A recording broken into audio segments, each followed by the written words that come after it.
আসসালামু আলাইকুম আমার প্রিয় শিক্ষার্থী, আশা করি সকলেই ভালো আছো। তো দেখো, আজকে আসলে তোমাদের সাথে একটা জিনিস নিয়ে একটু আলাপ করতে চাই যে অনেক সময় হয় তোমরা ক্লাসে বলো যে স্যার এত ভুল দেখার দরকার কি, খাতার ছোটোখাটো ভুল তো না দেখলেও হয়। আসলে ভুল না দেখলেও হয়, নাম্বার তোমাদের খাতা না পড়ে দিলেও হয়, কিন্তু ফ্যাক্টরটা হচ্ছে যে অনেক সময় ছোটোখাটো ভুলের কারণে মানে অনেক সময় অনেক বড় ক্ষতি হতে পারে।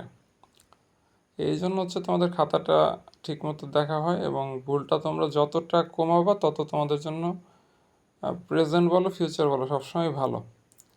তো দেখো, এখানে একটা জাস্ট আমি জোকস দিছি। জোকসটা হচ্ছে যে একটা স্পেলিং মিস্টেক, একটা লেখার ভুল ক্যান ডিস্ট্রয় ম্যারেজ, মানে একটা বিবাহ ধ্বংস করে দিতে পারে বা একটা সংসার ধ্বংস করতে পারে যদি তোমার একটা লেখায় একটা স্পেলিং স্পেলিং তো বোঝো, যে অ্যালফাবেটের কোনো ভুল হইলে। তো এখানে দেখো বলছে যে একজন husband wrote a message to his wife, একজন স্বামী তার স্ত্রীর কাছে একটা মেসেজ দিল অন হিজ অফিসিয়াল ট্রিপ। সে অফিসের কোনো কাজে হচ্ছে বাইরে ঘুরতে গেছে বা ট্যুরে গেছে সেইটার উপর। And forget to add E at the end of the word, মানে একটা শব্দের শেষে গিয়ে সে একটা অ্যালফাবেট লিখতে ভুলে গেছিল।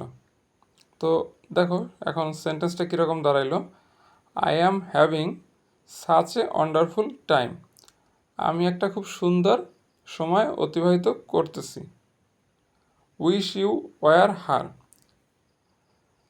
উইশ মানে কি ইচ্ছা, ইচ্ছা হয় যে ইউ ওয়ার হেয়ার, এখানে হওয়ার কথা ছিল উইশ ইউ ওয়ার হেয়ার, মানে আমার খুব ইচ্ছা হয় যদি তুমি এখানে থাকতা, বা আমি খুব আশা করতেছি যে তুমি এখানে থাকতা, বাট সে কী করছে, হেয়ারের জায়গায় লেখছে কি হার।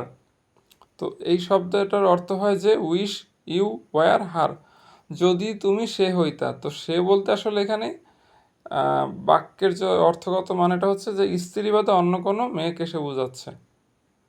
তো যার কারণে স্ত্রী ভুল বুঝছে এবং ডিভোর্স হয়ে গেছে। এবং তোমরা তো অনেক সময় হচ্ছে গিয়া রাইট রুলস অফ ভার্ব যে রুলসগুলি আছে সেখানে একটা অপশন আছে যে উইশের পরে আই ওয়ার বা ইউ ওয়ার হয়, মানে কল্পনা বুঝাইতে বা কোনো ইচ্ছা পোষণের ক্ষেত্রে। তো এখানে লাইনটা ওই রকমই যে উইশ ইউ ওয়ার হার, যদি তুমি সে হইতে, মানে আরেকজন মহিলাকে বোঝাচ্ছে। তো তোমরা লেখার ক্ষেত্রে সবসময় ইংলিশ বলো বাংলা বলো বা যে ল্যাঙ্গুয়েজেই লেখো, যে ভাষায় লেখো, সবসময় লেখার ক্ষেত্রে তোমরা খুব সাবধান হবা। এটা না হইলে তুমি যে কোনো সাবজেক্টে মানে রেজাল্ট খারাপ করবা, অনেক লিখবা, অনেক সময় দিবা, কিন্তু আলটিমেটলি গেইন কিছুই না।